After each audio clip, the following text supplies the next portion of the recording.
Bonjour mesdames et messieurs, bienvenue sur Tchadaction Média.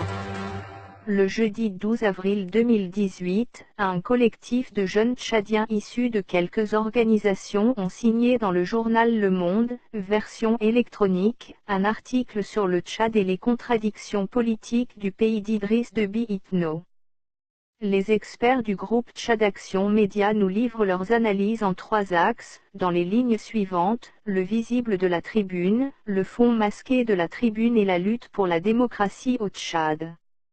De prime abord et en lien avec la démarche générale des jeunes signataires de cette tribune, les Tchadiens s'accordent à soutenir toutes les aspirations à la paix, le principe de la non-violence ou le pragmatisme politique pour anticiper les crises, résoudre les problèmes nationaux et relever les défis et enjeux globaux.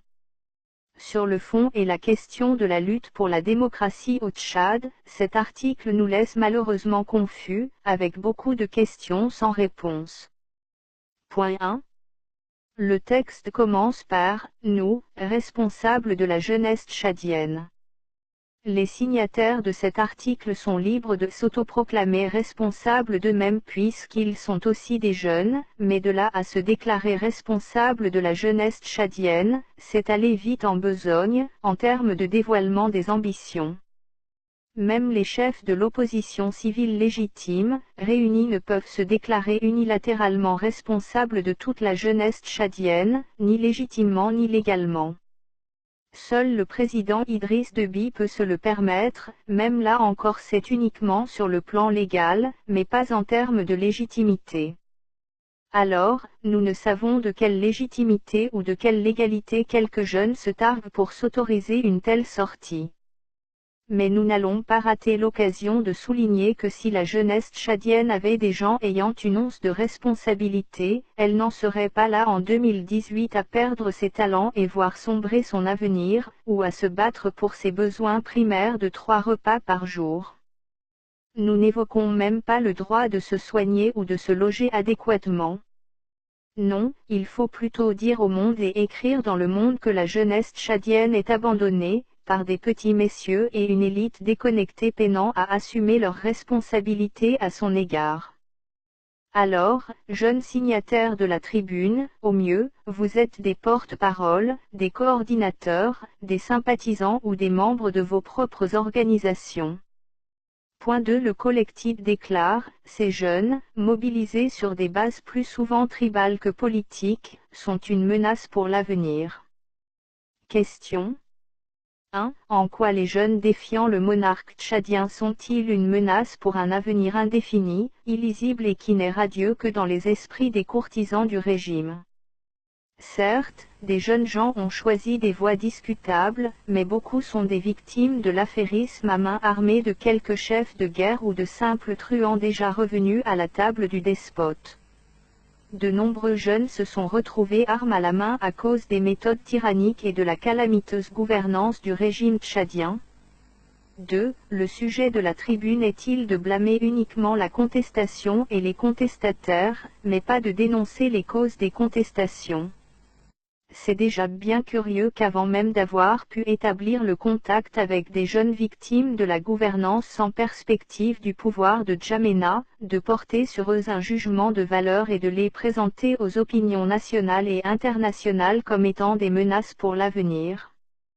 Point 3. Le collectif déclare, la jeunesse tchadienne n'a pas besoin d'un avenir sanglant tracé par les armes. Elle poursuit, nombreuses hélas des divisions partisanes, elle aspire à l'éducation et à la possibilité d'exercer pleinement ses talents dans un pays en paix, un pays gouverné, non par le droit du plus fort, mais par des institutions fortes et démocratiques. Question 1. S'agit-il d'un Tchad imaginaire à construire ou fait-on allusion au Tchad actuel dans lequel nous sommes témoins des violations quotidiennes des droits de l'homme, des faits visibles et prouvés? 2. Ces jeunes offrant leur service d'aller en Libye pour ramener d'autres, vivent-ils déjà dans un pays tel qu'ils le présentent au reste du monde?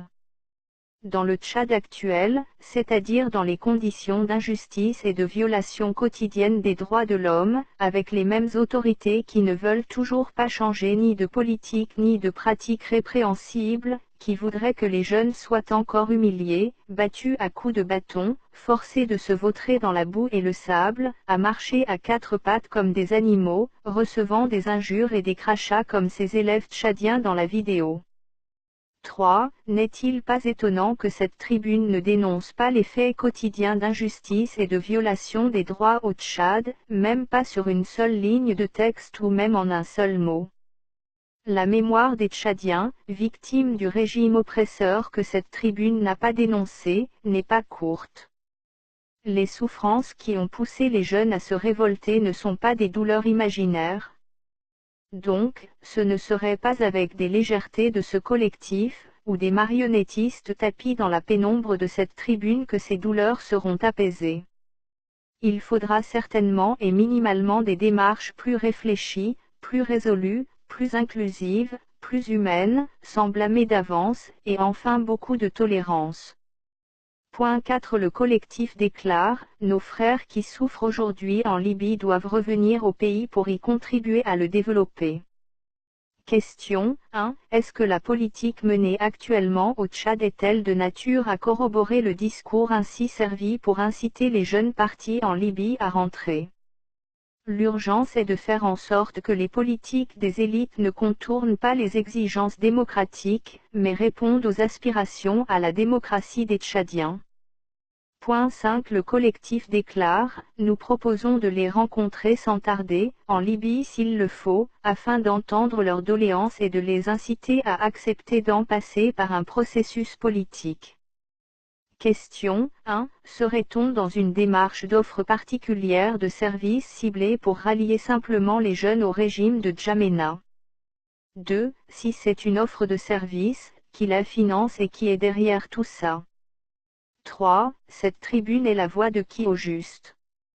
4. S'agit-il d'une initiative selon l'esprit du dialogue national inclusif, réclamé par l'opposition civile tchadienne légitime, et visant à régler les problèmes globaux parmi lesquels les causes primaires ayant emmené les jeunes à la révolte, d'une démarche sortie des couloirs du Forum national inclusif ou d'un schéma nouveau non expliqué et non présenté?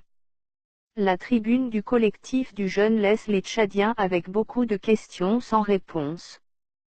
Plus étonnant, comment est-ce possible que des individus, se proclamant responsables de la jeunesse tchadienne, aient pu manquer de jugement au point de ne pas soulever une seule question, ou dire un seul mot de dénonciation de la monarchisation en cours du Tchad, dont la jeunesse est une des victimes, particulièrement en ce moment de dérèglement total des boussoles démocratiques dans ce pays dirigé par une même famille depuis 28 ans. Concernant les offres des services à grand budget pour ramener au pays les insoumis, ce qui sous-tend des financiers de ces services, peut-on savoir qui est le vrai joueur derrière cette offre de services, comment tout ça a commencé, quelles sont les garanties de sécurité, quels sont les plans de réinsertion sociale, quelle politique humaniste et de droit pour maintenir les jeunes sur place, quelles sont les finalités de cette initiative en termes d'alternance démocratique? Par ailleurs, si la tribune de ce collectif est surprenante par son contenu, et laisse de nombreuses questions sans réponse, il ne faudrait pas non plus passer ce groupe d'individus pour des auteurs des maux des Tchadiens. Au contraire, ils sont aussi des victimes à la différence qu'elles font des déclarations étranges. Les approximations de ce groupe n'expliquent pas l'incapacité des chefs de l'opposition civile et politico-militaire à s'unir, suivant leur sphère, pour formuler une réponse forte et porter un projet républicain. Les problèmes du Tchad, ce ne sont pas les jeunes, d'où qu'ils soient, et où qu'ils se trouvent.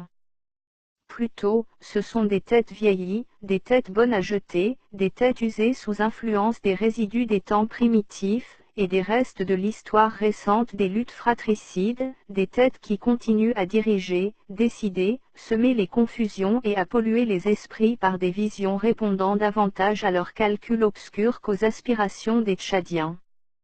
Et ça, il faut le dire sans ambiguïté.